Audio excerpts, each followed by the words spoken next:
North central railway employees संघ के आह्वान पर जनपद आगरा में पुरानी पेंशन स्कीम बहाल करने के लिए 8 जनवरी से 11 जनवरी तक हुए क्रमिक उपवास कार्यक्रम का समापन गुरुवार 11 जनवरी को होगा। नॉर्थ सेंट्रल रेलवे एम्प्लॉयज संघ के पदाधिकारियों ने कहा कि भले ही क्रमिक उपवास का समापन हुआ है, लेकिन जब पुरानी पेंशन स्कीम लागू नहीं की जाएगी, वह लगातार इसी तरह आंदोलनरत रहेंगे और पुरानी पेंशन योजना को लागू कराकर ही दम लेंगे। पीके सोनी मंडल अध्यक्ष हूँ एनसीआरएस आगरा मंडल का। जैसा कि आप देख रहे हैं, ये 8 तारीख से क्रमिक उपवास का कार्यक्रम हमारा चल रहा है, आज 11 तारीख तक निरंतर।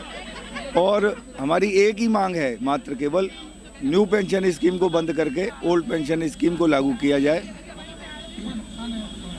एक्चुअली में ओल्ड पेंशन स्कीम जो मिलती थी 2004 से पहले, एनडीए गवर्नमेंट के आने से पहले, उसमें जो कर्मचारी रहता था उसको आखिरी वेतन का 50% मिलता था और उसमें समय अनुसार जो डीए महंगाई भत्ता था वो जुड़ता रहता था, रिवाइज होता रहता था।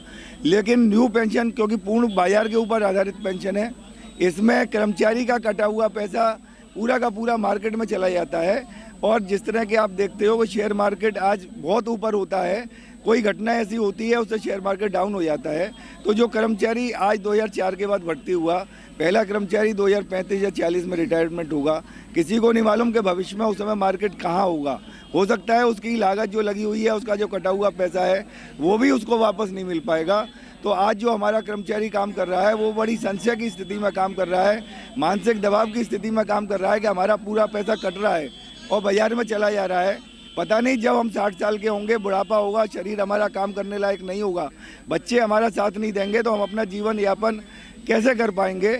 ये आप देख रहे हो कि जब से ओल्ड पेंशन स्कीम आई थी और ओल्ड पेंशन स्कीम लेने वाले लोग थे, एज का जो ग्रुप था, जीवन की जो रेटिंग थी, जीने की जो क्षमता थी, वो 80-85 साल तक हो गई है। लेकिन पेंशन ना बंद होने पे जरूरी नहीं है कि वो 60 साल के बाद कितना जीवन यापन कर पाएगा, पूरी तरह से लोगों पर डिपेंड होगा। तो इस मंच के माध्यम से एनएफआईआर और एनसीआरएस की एक ही मांग है कि एनपीएस को ख़त्म किया जाए, ओल्ड पेंशन स्कीम को चालू किया जाए। मेरा नाम अक्षयकांत शर्मा, मंडल सचिव हूँ नॉर्थ सेंट्रल रेलवे एम्प्लॉयज संघ आगरा का। हमारी अब लड़ाई ये चरम पर पहुँच चुकी है।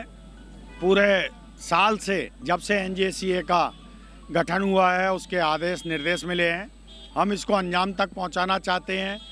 स्ट्राइक बैलेट की तैयारी, स्ट्राइक बैलेट हो चुका है विशेषकर रेल कर्मचारियों में, और स्ट्राइक बैलेट की रिपोर्ट भी 99% भारत सरकार को भेज दी गई है। एनजेसीए ने national joint committee of action, जो सभी केंद्र सरकार की यूनियन है, राज्य सरकार की यूनियन है, सब ने संगठित होकर बनाई है और उसका ये अभी एक नमूना भेजा है कि 4 दिन की हमने निरंतर क्रमिक तरीके से उपवास रखा है। 4 दिन इस कोहरे और ठंड में हमारे कर्मचारी पूरे इंडियन रेलवे में, पूरे भारत में सरकारी कर्मचारी जितने भी हैं सब डटे हुए हैं और ये हमारा पूर्णतः सफल गया है। इसकी आवाज़ भी अगर सरकार की कानों को नहीं जगा पाई तो हमारा जो भी आगे निर्देश मिलेगा हम उस पर खरे उतरेंगे।